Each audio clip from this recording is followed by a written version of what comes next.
Ito ang latest sa Sitio Quiapo.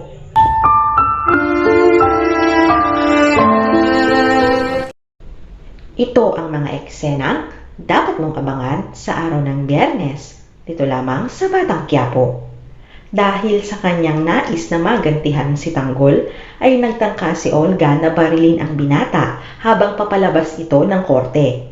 Pero sa kamalas-malasan ay nagmintis ang kanyang bala at imbes na si Tanggol ay isa sa mga pulis ang kanyang natamaan. Nagkagulo naman ang lahat dahil sa nangyaring putukan.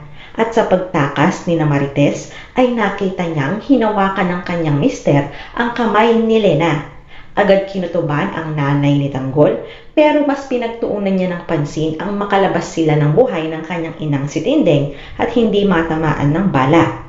Samantala, tuluyan na ngang dinala sa koreksyonal ang mga Batang Quiapo upang pagsilbihan ang kanilang sentensya. At kung siga sila sa kanilang lugar, ay iba naman ang sitwasyon sa loob ng piitan dahil mukha silang pag-iinitan ng mga bilanggong namumuno dito. Makahanap kaya sila ng mga bagong kakampi o madagdagan pa ang kanilang mga kaaway?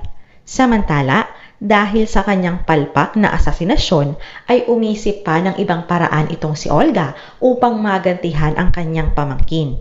Ginamit niya ang kanyang koneksyon at kinausap ang isa sa mga opisyal sa koreksyonal na magbabayad daw siya ng malaking halaga ng pera basta't mapahirapan lamang ang ating bida. Dahil dito ay isang damakmak na pagpapahirap ang dadanasin ni Tanggol kahit na hindi niya alam kung ano ang dahilan at kung sino ang may pakana. At maging ang direktor ng koreksyonal ay naagaw din ang atensyon sa pagdating ng mga Batang Quiapo.